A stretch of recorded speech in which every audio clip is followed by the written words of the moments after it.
we've probably, after, what is it, it's best part of 12 months, got used to Zoom. And everybody can log on, and everybody feels fairly comfortable, and we're going to change it. I can hear you saying, not another change.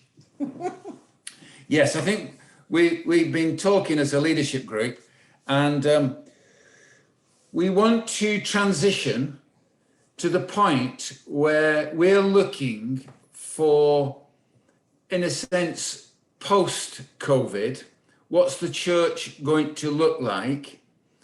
And I don't think, or we don't think,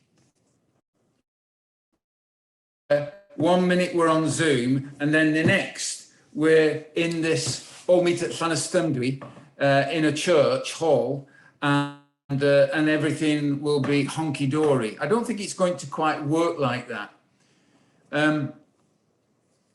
We recognize that one of the things that I think we've made a mistake on is restricting people to be able to come on Zoom. In other words, they need a password.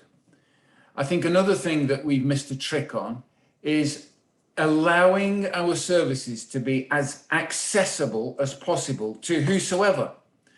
And I know that we've been listening to people, and that some of the people we've been talking to, their experience has been that there's people connecting into church from all over the place, not just in the actual neighborhood where church is, not just even in the county or the country, but different parts of the world.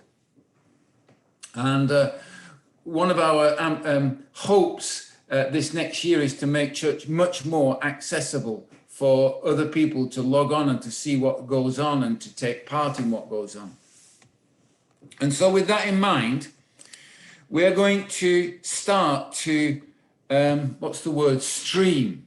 Now, I'm not going to talk about the how bit, right?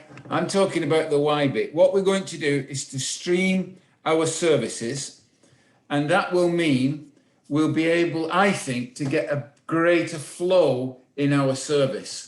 So that we'll have the worship leader, the person leading the service, the person preaching, all in 46, and we'll stream our service. And then Jake's going to explain this. We'll go into Zoom time afterwards, where we can have fellowship with each other. I don't think there's anything I need to say at this point.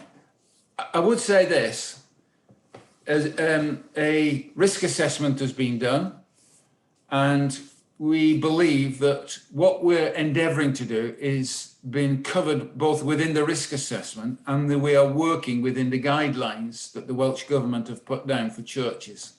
So we're not doing something which is breaking the law. On the contrary, we're actually within the guidelines. And I think phase 1 will be number 46, where the service will come from. And then phase 2 will be in Llanystumdwy with a limited number of people. And then phase 3 will be fully, everybody will be in Llanystumdwy. Jake, do you want to comment further on that? Yeah, I think it's a really exciting time, really, because it's so easy for us to kind of get into this routine of Zoom, and while Zoom has been amazing, whilst we haven't been able to meet, and it's been amazing to connect, I think that actually we have an opportunity to start to phase back into like a stream thing where it's a bit more flowy. And then to meet in Llanystumdwy, which I'm super excited about. And I think just to make you guys aware and to reassure you that what we're going to do is not super complicated for you. You're not going to have to log in the same way. What we're going to do is we're going to stream onto YouTube, which is what we already do, but then we stream a second time to Zoom, which makes it a little bit more complicated. But what we're going to do is we're going to stream our whole service straight onto YouTube, and we're going to put a link to that every week on Goleudy People. We're going to put it on our community Facebook page. And also that'll be a link that you can share to all your friends. And what that means is that you can log on to that and you'll be able to watch that, and you'll be able to engage with that. There's going to be like a type chat on the side, so we'll have somebody manning that and saying hello to people, and people can engage in that way. And I suppose it's a way that you can invite your friends and they can get a taste of what Goleudy is about in I think a less intimidating way than what Zoom can be.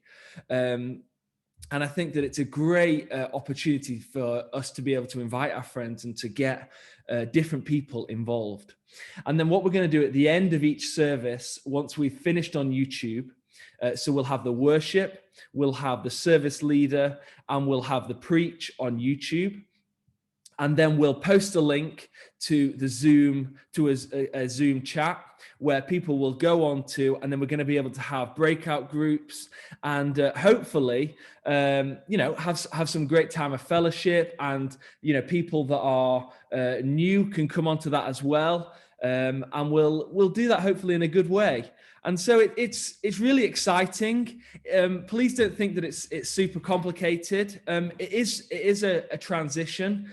But the most amazing thing is that when we do kind of phase that return into Llanystunbury Hall and people start to meet, we'll be able to keep the Zoom up, the stream up, And so if people can't meet for church, or maybe they don't feel quite safe enough yet, or for whatever reason, we're going to hopefully have this great stream that is going to still be there. And I think that from a tech point of view, there will be. I'm sure you're aware over the last kind of month or two, we've changed how we've done tech, and we've had to iron out a few kinks, and it has been a little bit ropey at times, I know, but it's a new thing for me as a worship leader to kind of learn all this, and I just ask for grace with it, that we're doing the absolute best we can, and the tech team in my opinion, have been awesome. And they've been really working hard behind the scenes to kind of make it work. And we're going to keep working hard to make church as accessible as possible. And for me, that's what it's about. And so, I hope that answers all the questions that we need.